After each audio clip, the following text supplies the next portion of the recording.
ನಾನು ಬೆಳಗ್ಗೆ ನಿಮ್ಮ ಹತ್ರ ಮಾತಾಡ್ತೀನಿ ಅಂತ ಹೇಳಿದ್ದೆ. ಈಗಾಗಲೇ ಮುಖ್ಯಮಂತ್ರಿಗಳು ಅವರು ಉತ್ತರವನ್ನ ಕೊಡಬೇಕಾರೆ ಬಿಜೆಪಿಯವರು ನಮಗೆ ಮುಖ್ಯಮಂತ್ರಿಗಳು ಉತ್ತರ ಕೊಡಲಿಕ್ಕೆ ನಾವು ಅಶೋಕ್ ಅವ್ರಿಗೆ ಉತ್ತರ ಕೊಡಲಿಕ್ಕೆ ಚರ್ಚೆ ಮಾಡಲಿಕ್ಕೆ ಅವಕಾಶ ಮಾಡಿಕೊಟ್ಟು, ಯಾವ ತನಿಖೆಗಳು ಇತ್ತೋ ಆ ಒಂದು ಇಲಾಖೆಯಲ್ಲಿ ಚರ್ಚೆ ಮಾಡಲಿಕ್ಕೆ ಅವಕಾಶ ಇರಲಿಲ್ಲ. ಆದರೆ ನಾವು ಅವ್ರಿಗೆಲ್ಲ ಅವಕಾಶ ಮಾಡಿಕೊಡ್ಬೇಕು ಅನ್ನೋ ದೃಷ್ಟಿಯಿಂದ ಅವ್ರಿಗೆ ಒಂದು ಉದಾರತೆಯಿಂದ ನಾವು ಅವಕಾಶ ಮಾಡಿಕೊಟ್ಟು, ಉತ್ತರ ಕೊಡಬೇಕಾದ್ರೆ ಅವ್ರಿಗೆ ಉತ್ತರವನ್ನು ಕೇಳೋಂಥ ಸಮಯ ಸಹನೆ ಇರಲಿಲ್ಲ. ಅವರು ಗಲಾಟೆ ಮಾಡಿಕೊಂಡು ಬಾವಿಗಿದ್ರು. ನಾವು ಕೂಡ ಅವರ ಅನೇಕ ಹಗರಣಗಳನ್ನು ಬಯಲಿಗೆ ಇಳಿಬೇಕು ಅನ್ನೋದು ಅವ್ರಿಗೆ ಗೊತ್ತಾಗಿ, ಬಯಲಿಗೆ ಎಳಿತಾರೆ ಅನ್ನೋದು ಗೊತ್ತಾಗಿ ಅವರು ಬಾವಿಗೆ ಇಳಿದು ತೊಂದರೆಯನ್ನು ಕೊಟ್ಕೊಂಡು ಬರ್ತಾಯಿದ್ರು. ಆದರೂ ಮುಖ್ಯಮಂತ್ರಿಗಳು APMCಯಲ್ಲಿ ಯಡಿಯೂರಪ್ಪನವ್ರ ಕಾಲದಲ್ಲಿ ಬಸವರಾಜ ಬೊಮ್ಮಾಯಿ ಅವರು ಮಂತ್ರಿ ಆಗಿದ್ದಾಗ 47 ಕೋಟಿ ರೂಪಾಯಿ ಹಗರಣ ಇದೆ ಅನ್ನೋದನ್ನು ಗಮನವನ್ನು ಸೆಳೆದಿದ್ದಾರೆ. ಇದಲ್ಲದೆ ಬೋವಿ ನಿಗಮದಲ್ಲಿ ಕೋಟಾ ಶ್ರೀನಿವಾಸ ಪೂಜಾರಿ ಅವರು ಮಂತ್ರಿ ಆಗಿದ್ರು, ಬೊಮ್ಮಾಯಿ ಅವರು ಮುಖ್ಯಮಂತ್ರಿ ಆಗಿದ್ರು. 87 ಕೋಟಿ ರೂಪಾಯಿ ಹಣ ಅಲ್ಲೂ ಕೂಡ ಇದೇ ರೀತಿ ವರ್ಗಾವಣೆ ಆಗಿದ್ದನ್ನು ಕೂಡ ಇವತ್ತು ಈಗಾಗಲೇ ಗೂಳಟಿ ಶೇಖರ್ ಅವರು 100 ಕೋಟಿ ಆಗಿದೆ ಅಂತೇಳಿ ಗಮನವನ್ನು ಸೆಳೆದಿದ್ರು. ಅದು ಕೂಡ ಈಗಾಗಲೇ ನಾವು ತನಿಖೆಯನ್ನು ಪ್ರಾರಂಭವನ್ನು ನಾವು ಮಾಡ್ತಾ ಇದ್ದೇವೆ. ದೇವರಾಜರ ಟರ್ಮಿನಲಲ್ಲಿ 22-23ರಲ್ಲಿ ಬಸವರಾಜ ಬೊಮ್ಮಾಯಿರವರು ಮುಖ್ಯಮಂತ್ರಿ ಆಗಿದ್ರು, ಶ್ರೀರಾಮುಲುರವರು ಮಂತ್ರಿ ಆಗಿದ್ರು. ಒಂದು 50 ಕೋಟಿಗೂ ಹೆಚ್ಚು ಹಣ ಈ ರೀತಿ ಹೆಚ್ಚು ಕಮ್ಮಿ ಆಗಿದೆ. ಸೊ ಇದಲ್ಲದೆ ಗಂಗಾ ಕಲ್ಯಾಣ ಯೋಜನೆಯಲ್ಲಿ 430 ಕೋಟಿ ರೂಪಾಯಿ ಅವ್ಯವಹಾರ ಆಗಿದೆ. ಯಾರ ಕಾಲದಲ್ಲಿ? ಯಡಿಯೂರಪ್ಪನವ್ರ ಕಾಲದಲ್ಲಿ, ಕೋಟಾ ಶ್ರೀನಿವಾಸ ಪೂಜಾರಿ ಅವರ ಕಾಲದಲ್ಲಿ. ಇದಲ್ಲದೆ ಪ್ರವಾಸ ಉದ್ಯಮ ಇಲಾಖೆ ಅಲ್ಲಿ ಸುಮಾರು ಒಂದು 2.5 ಕೋಟಿ ರೂಪಾಯಿ ಯೋಗೇಶ್ವರ್ ಅವರು ಇದು ಮಂತ್ರಿ ಆಗಿದ್ದರು. ಬೊಮ್ಮಾಯಿರವರು ಯಡಿಯೂರಪ್ಪನವರು ಆಗ ಮುಖ್ಯಮಂತ್ರಿ ಆಗಿದ್ದರು. ಕ್ಯೂಯಾನಿಕ್ಸ್ನಲ್ಲಿ CAG ವರದಿ ಇದೆ. CAG ವರದಿ 500 ಕೋಟಿ ರೂಪಾಯಿ ವರದಿ ಇದೆ. ಅಶ್ವಥ್ ನಾರಾಯಣರವರು ಮಿನಿಸ್ಟ್ರು, BS ಯಡಿಯೂರಪ್ಪನವರು, ಬೊಮ್ಮಾಯಿರವರು ಒಬ್ಬ ಮುಖ್ಯಮಂತ್ರಿಗಳು. ಕೋವಿಡ್ ಹಗರಣ ಸುಧಾಕರ್, ಶ್ರೀರಾಮುಲು ಒಟ್ಟು 40,000 ಕೋಟಿ ರೂಪಾಯಿ 40,000 ಕೋಟಿ ಹಗರಣ.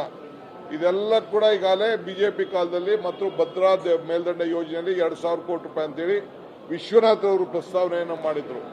ಅದು ಕೂಡ ಯಡಿಯೂರಪ್ಪನವರು ಮತ್ತು ಬೊಮ್ಮಾಯಿರವರ ಕಾಲದಲ್ಲಿ ಅನೇಕ ಇದು ಈಗಾಗಲೇ ತನಿಖೆಗಳು ಈಗಾಗಲೇ ನಡ್ಕೊಂಡು ಬರ್ತಾ ಇದೆ. PSI ಮತ್ತು ನೇಮಕಾತಿ ವಿಚಾರದಲ್ಲಿ ಯಡಿಯೂರಪ್ಪನವರು ಮತ್ತು ಬೊಮ್ಮಾಯಿ ಕಾಲದಲ್ಲಿ ಬೊಮ್ಮಾಯಿರವರು ಹೋಮ್ ಮಿನಿಸ್ಟರ್ ಆಗಿದ್ದು, ಅರವಿಂದ ಜ್ಞಾನೇಂದ್ರ ಅವರು ಕೂಡ ಹೋಮ್ ಮಿನಿಸ್ಟರ್ ಆಗಿದ್ದು. ಹಾಗೂ ಕೂಡ 100 ಕೋಟಿ ರೂಪಾಯಿ ಬಂದಿರೋದು ಈಗಾಗಲೇ ಜಸ್ಟಿಸ್ ವೀರಪ್ಪನವರ ಸಮಿತಿ ಈಗಾಗಲೇ ಇದರ ಬಗ್ಗೆ ಒಂದು ದೊಡ್ಡ ತನಿಖೆ ಕೂಡ ಈಗಾಗಲೇ ನಡೆಸ್ಕೊಂಡು ಬಂದಿದೆ. ಪರಶುರಾಮ್ ತೀರ್ ಪಾರ್ಕ್ 11 ಕೋಟಿ ರೂಪಾಯಿ ಬಿದ್ದೇ ಹೋಯ್ತು, ಥೀಮ್ ಪಾರ್ಕೇ ಹೊಂಟೋಯ್ತು. ಅದು ಕೂಡ ತಾವೆಲ್ಲ ಗಮನಿಸ್ತೀರಿ. ಆಮೇಲೆ ಬಿಟ್ಕಾಯಿ ಹಗರಣ ಬಸವರಾಜ ಬೊಮ್ಮಾಯಿ ಅವರ ಕಾಲದಲ್ಲಿ, ಯಡಿಯೂರಪ್ಪನವ್ರ ಕಾಲದಲ್ಲಿ ನಡೆದಿದ್ದು. ಅದು ಕೂಡ ಈಗಾಗಲೇ ತನಿಖೆ ಈಗಾಗಲೇ ನಡ್ಕೊಂಡು ಬರ್ತಾ ಇದೆ.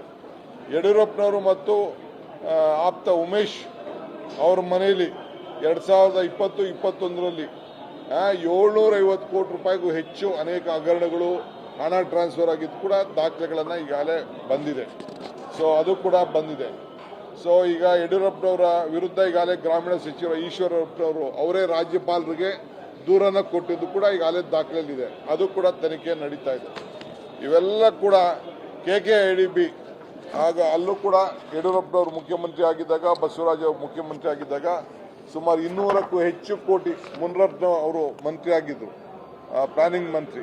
ಅವ್ರ ಕಾಲದಲ್ಲಿ ನಡೆದಿದೆ. ದತ್ತಾತ್ರೇಯ ಪಾಟೀಲ್ರವರು ಅಧ್ಯಕ್ಷರಾಗ ಅವಧಿಯಲ್ಲಿ ಹಗರಣ ನಡೆದಿದೆ. ಕಂದಾಯ ಇಲಾಖೆಯಲ್ಲಿ ಅಲ್ಲೂ ಕೂಡ ಯಡಿಯೂರಪ್ಪನವರು ಇದ್ದಂಥ ಸಂದರ್ಭದಲ್ಲಿ ಅನೇಕ ಹಗರಣಗಳು, ಶೃಂಗೇರಿ ಸಬ್ ರಿಜಿಸ್ಟರ್, ಅದು ಕೂಡ ದಾಖಲೆಯನ್ನು ಮುಖ್ಯಮಂತ್ರಿಗಳು ಗಮನಕ್ಕೆ ತಂದಿದ್ದಾರೆ. ಭೂ ಹಗರಣ ಸಂಬಂಧಪಟ್ಟಂತೆ ಸುಪ್ರೀಂ ಕೋರ್ಟಲ್ಲೂ ಕೂಡ ದಾಖಲಾಗಿದೆ. ಕೃಷಿ ಇಲಾಖೆಯಲ್ಲೂ ಕೂಡ ಬಸವರಾಜ ಬೊಮ್ಮಾಯಿ ಇದ್ದಾಗ, BC ಪಾಟೀಲ್ ಇದ್ದಾಗ ಅನೇಕ ದಾಖಲೆಗಳು ಕೂಡ ಬಂದಿದೆ. KIDBಯಲ್ಲಿ ಕೂಡ ಯಡಿಯೂರಪ್ಪನವರು ಮತ್ತು ಜಗದೀಶ್ ಶೆಟ್ಟರ್ ಅವರು ಇದ್ದಂಥ ಸಂದರ್ಭದಲ್ಲಿ ಕಟ್ಟಾ ಸುಬ್ರಹ್ಮಣ್ಯ ನಾಯ್ಡು, ಮುರುಗೇಶ್ ನಿರಾಣಿ ಅವರು ಮುಂತಾದ ಭಾಗಿಯಾಗಿದ್ದದ್ದು ಕೂಡ ಹಗರಣಗಳ ಕರ್ಮಕಾಂಡ ಈಗಾಗಲೇ ತನಿಖೆಯಲ್ಲಿದೆ. ಇನ್ನು ಬಿಸಿ ಕೂಡ ಆರಿಲ್ಲ. ಗಣಿ ಇಲಾಖೆಯಲ್ಲಿ ಮತ್ತು ಗುರು ರಾಘವೇಂದ್ರ ಬ್ಯಾಂಕ್ನಲ್ಲಿ ಇಷ್ಟು ಸಾವಿರಾರು ಕೋಟಿ ರೂಪಾಯಿ ಹಗರಣ ಆದರೂ ಕೂಡ CBIಗೆ ಇನ್ನೂ ಕೊಟ್ಟಿಲ್ಲ, ತನಿಖೆ ಆಗಿಲ್ಲ, ಆಫೀಸರ್ಸ್ ನೇಮಕ ಆಗಿಲ್ಲ.